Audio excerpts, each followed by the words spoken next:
Ah ouais, sauf que c'est bouffé, bon. Ok. Et bah c'est parti. Mon kiki. C'est parti.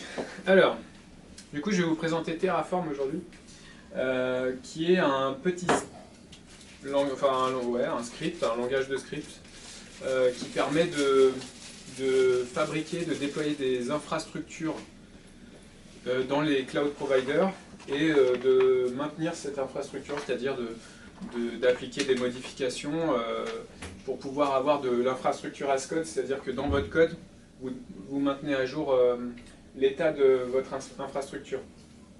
Et en gros, je dirais, il y a trois trucs dans Terraform.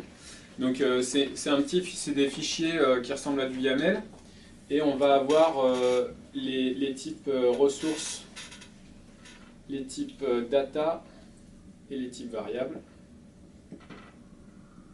Donc à chaque fois, dans une ressource, on précise nanana, ça c'est le type de la ressource, nanana, le nom qu'on lui donne, et après les paramètres. Pour la partie data, c'est exactement pareil, il y a type, nom, tac tac tac, et variable, c'est juste le nom de la variable, avec éventuellement une valeur par défaut. Bref, du coup, on va avoir plein de verbes différents, en gros, enfin des types de ressources, un type de ressource pour chaque objet d'infrastructure disponible dans un cloud, on va dire. Par exemple, chez Amazon, il y a une ressource de type AWS Instance pour l'instance EC2, un type, on va dire, ALB pour l'Application Load Balancer, etc. Et ce qui est intéressant avec Terraform, c'est que on va pouvoir justement utiliser dans les propriétés d'une ressource des valeurs qui vont être récupérées d'autres ressources. Par exemple, si je déclare une ressource security group, je vais le schématiser dans un petit bloc plutôt que du code. Donc si je déclare un security group, plus loin je peux déclarer une instance, Amazon AWS Instance. Tony, Ouais. tu as dit le but de Terraform? Ouais, au tout début. Le but c'est de maintenir, enfin de déployer, de maintenir une infrastructure en utilisant du code. Et donc on va pouvoir utiliser par exemple une référence ici en une sorte de variable. On va pouvoir dire le security group.id. Et en gros, ce genre de dépendance, lui, il va calculer les dépendances qu'il y a d'un point de vue code entre les différentes configurations de chacune des ressources, et il va les appliquer les unes après les autres dans l'ordre des dépendances qu'il a vues de code.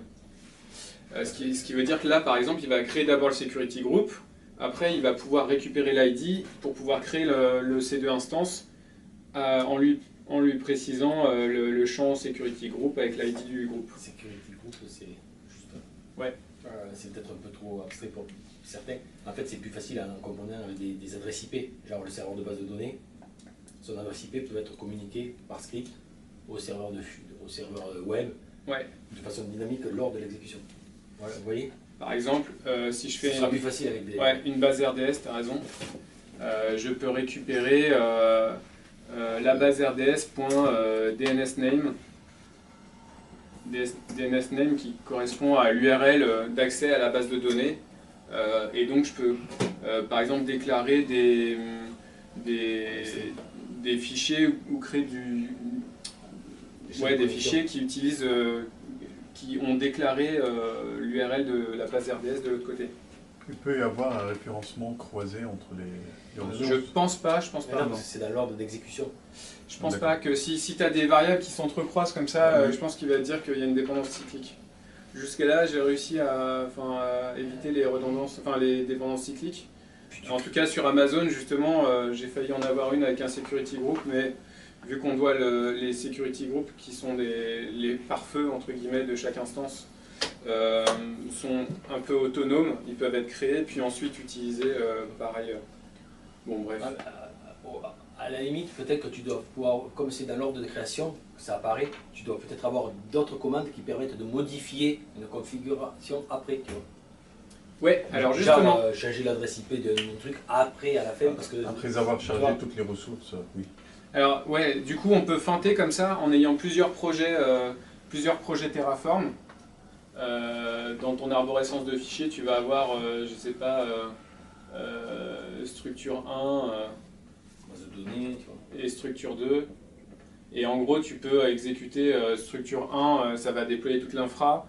Puis tu vas dans le dossier structure 2, tu redéploies l'autre partie, sauf que la communication des variables entre les deux, tu dois les faire un peu à la main, quoi. Tu dois faire de la jointure avec du bash, enfin bref, c'est pas super facile. Toujours est-il que ce qui est intéressant, c'est quand on fait un Terraform apply, apply c'est pour déployer l'infrastructure qui est codée dans ton code. Il va générer, donc il va créer ce qu'il y a en ligne, il va créer directement sur le cloud avec par exemple avec Amazon, tu dois lui passer un access token et puis un password pour qu'il utilise ce compte pour créer les ressources. Et donc il va créer ce qu'on appelle un TF state. C'est en gros un point TF state, c'est en gros l'état de ce que tu as déployé. Donc dans ce TF state, tu as absolument toutes les propriétés de tous les composants que tu as créés. Et en gros, quand tu vas modifier ton code, finalement je veux 2 bases RDS, lui en fait il va voir par rapport au TF state qui a été enregistré les différences entre ton code et l'état tel que déployé préalablement de ton infra, et il va être capable d'appliquer juste les différences. Par exemple là, si tu avais déjà créé la base RDS et tu redemandes apply de ton nouveau code, il va être capable de détecter le fait que tu as juste rajouté cette deuxième instance de base de données. Et donc il va juste créer la deuxième instance. Si tu modifies une propriété d'un truc, suivant l'objet en question, il va soit détruire puis recréer l'objet, puis toutes les dépendances qu'il y a de cet objet, soit juste le modifier si le cloud provider permet juste de modifier ces propriétés-là. Et donc je disais, il y a deux types de dépendances. Soit on utilise une déclaration de ressources, soit on utilise une déclaration de data. En gros, data, ça veut dire je référencie un objet qui existe déjà dans mon cloud, mais je ne veux pas le gérer, je ne veux pas le créer, je ne veux pas le détruire.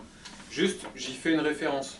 Ce qui me permet d'utiliser, par exemple, j'ai déjà créé une base, mais pas via mon script. Elle existe déjà. Et moi, je veux créer mon instance qui en dépend. Et ben dans ce cas-là, je déclare elle en data, et en fait, il va aller faire une requête dans le cloud pour récupérer les propriétés de cet objet et de pouvoir utiliser justement .url, etc. dans l'instance C2. Et enfin, donc là, ça c'est les data, les ressources et les variables. En fait, on peut variabiliser, on peut déclarer n'importe où dans le script var.toto, et du coup ça fait appel à la variable toto qu'on a déclarée dans les variables du projet. Et en gros, quand on fait Terraform apply, il va d'abord demander l'ensemble, enfin de saisir à la main l'ensemble des variables qu'il y a dans ton projet, voilà. Et tu peux éventuellement les sauvegarder dans un fichier tfvar. Voilà, c'est ça, tu peux en faire un tfvars, et du coup il va retenir ce que tu as saisi pour pouvoir ne pas te reposer la question. Ouais. Et donc tu peux utiliser par exemple la var, tu vas mettre prod ou dev. Par exemple, ouais. Et dans ton script, tu peux mettre des if. Par exemple, si je suis un dev, alors je crée d'autres machines, ou tu vois, est-ce que tu peux conditionner la création de certaines parties ou Tu as pas? des conditions ternaires. Il y a plein, c'est quand même assez limité pour l'instant, c'est en version 0.11.8. Mais ça fait longtemps que ça existe quand même. Hein. Ouais, mais ça reste un peu limité, on s'est rendu compte avec lui qu'il y a quelques D'accord. limites. Par exemple, pour faire des boucles for each dans le code, Ah, pour créer N C'est machines. des cartes et des conditions thermiques. ouais, les Alors, conditions- combien vous voulez de serveurs? 3 et... ouais, voilà, c'est pas bon. Si toi tu l'as fixé dans ta variable le count, Ouais, là c'est bon, mais si le count par exemple pour compter le nombre de subnets dans un VPC, ouais. Dommage. le truc il doit se faire en 2 étapes et en fait il fail à la première étape. Enfin bref.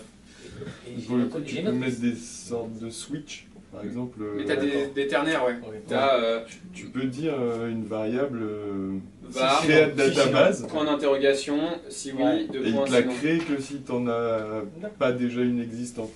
Mais tu peux pas dire. Moi j'avais une question. C'est plus dans les propriétés que dans carrément les blocs à créer. Mais en fait, c'est par rapport à ce que tu as dit tout à l'heure, c'est une question, mais en fait, quelque chose que je pensais, et c'est peut-être pas ça. En fait, je pensais que Terraform, c'était un métalangage, et derrière, tu peux avoir un seul script qui marche sur différents clouds. C'est faux. Non, quand tu crées un objet, tu crées un AWS Tu crées un objet. EC2. Ouais, C'est ça. pas genre... Non, ouais. Ah d'accord, donc c'est pas C'est vraiment... pas cloud agnostique. c'est Ça pas se cloud agnostique. plug à tous les clouds, mais c'est pas cloud D'accord, ok. agnostique. Bah, tu vois, moi j'ai cru que Ouais, l'avantage d'utiliser Terraform, C'est une c'est que derrière, tu facilité à passais de répondre sur Azure Terraform. à Amazon, tu n'avais rien à faire. Ouais. Parce que c'est là où je voyais l'intérêt par rapport à utiliser un CloudFormation, qui est le CloudFormation, Le c'est truc le Terraform de dédié Amazon. de Amazon. Ouais. Et je me disais, bon, plutôt que d'utiliser ça, tu as ça comme ça. Non, là c'est plutôt que tu as un langage commun et quand tu sais le faire pour un, tu sais le faire pour les autres. C'est juste ça en fait. Ouais, C'est Le ça. gain de temps par rapport à CloudFormation, c'est que la syntaxe est la même, quel que soit le cloud. ça ressemble Mais, ouais, c'est entre ça. les objets. Mais Ouais, il faut, mais il les faut objets bien sont connaître. différents. Il faut connaître les objets et les possibilités. Et puis il faut bien connaître ton cloud provider pour savoir ce que tu dois créer. Ouais, où tout à tu- fait. Non, mais à partir de ce moment-là, mais c'est chacun de ses objets.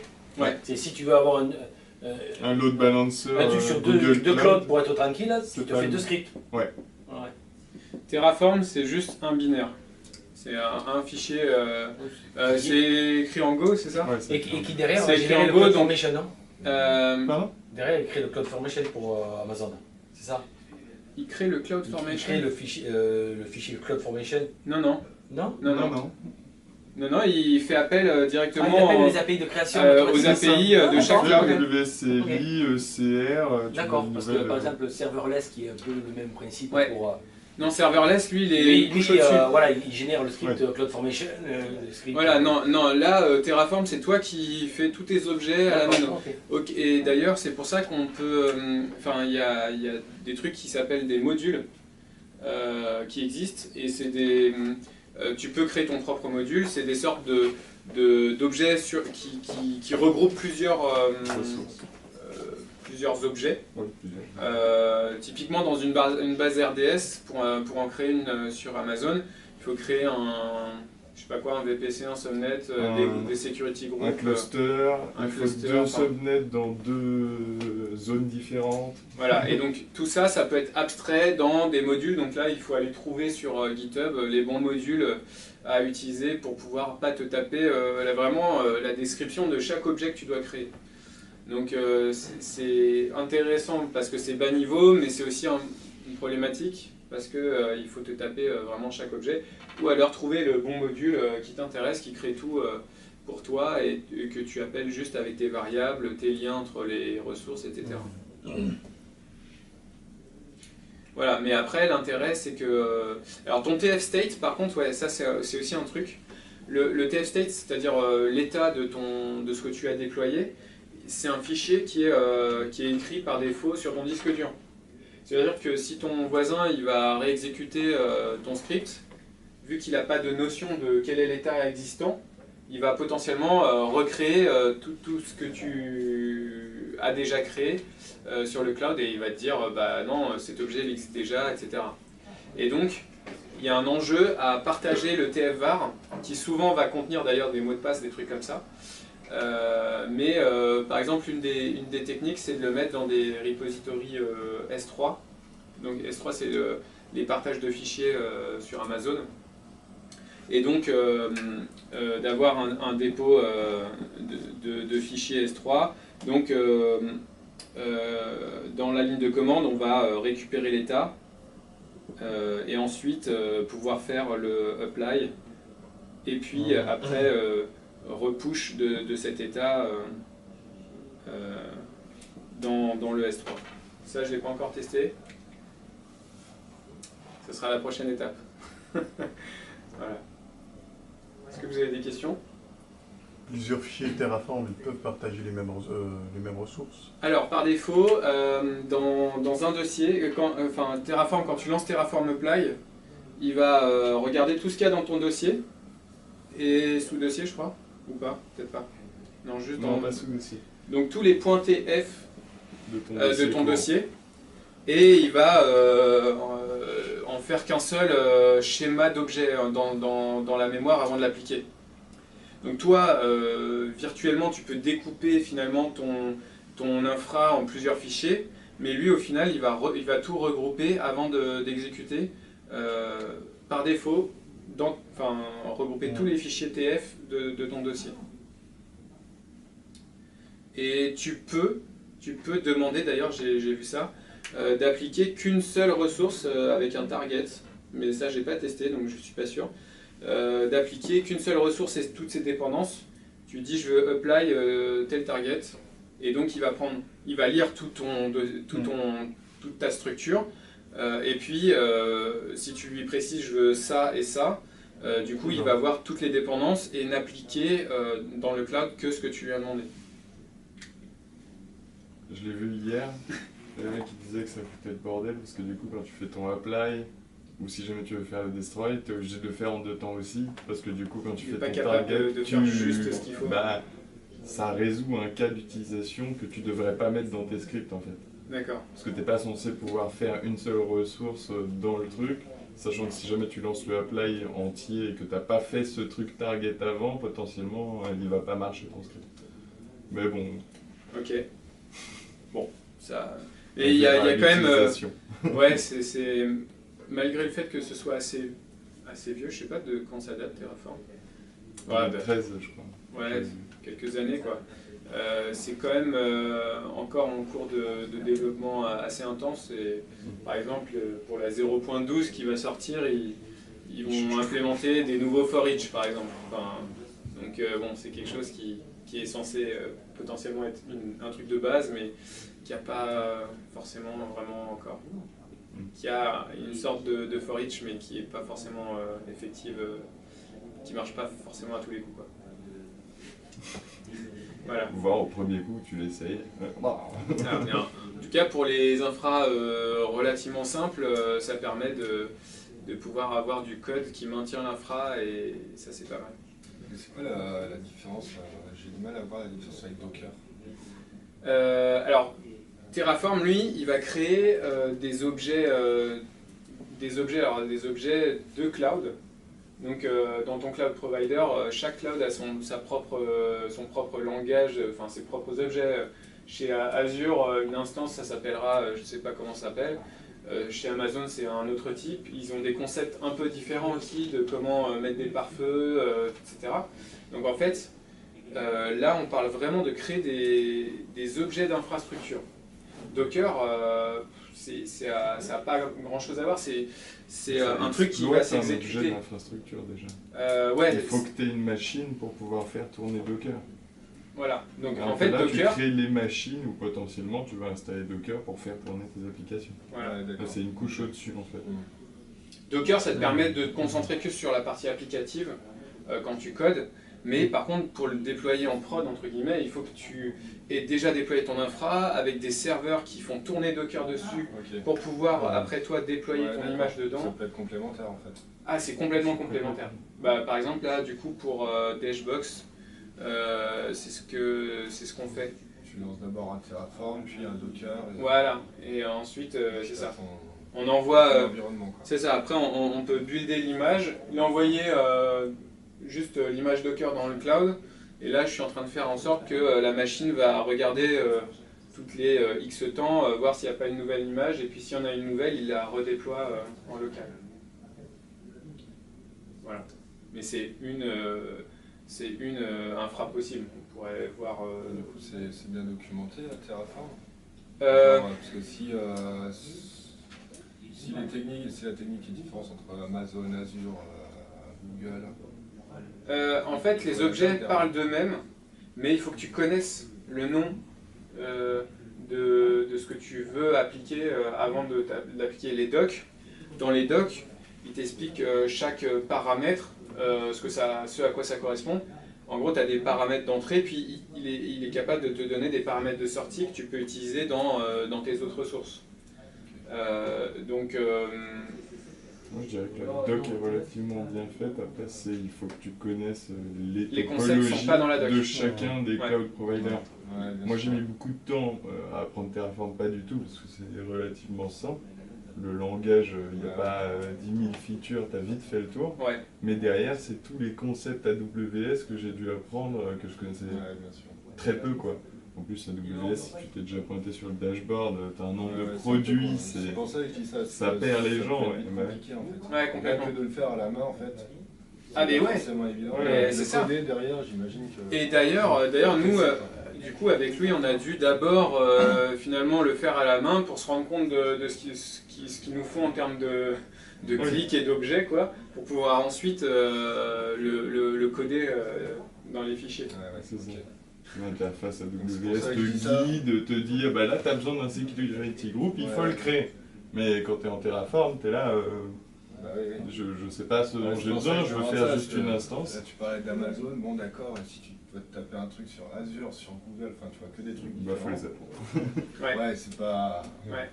C'est pas évident quoi. Ah, c'est la question que posait Frédéric, c'est pas du tout cloud Mais agnostique oui, oui. en fait, ça Ouais, se tout à branche fait. à tous les clouds, mais Ouais. c'est quand même une logique différente à chaque Ok. fois.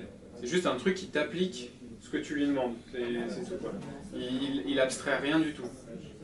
Contrairement à d'autres trucs, typiquement ce que tu as fait.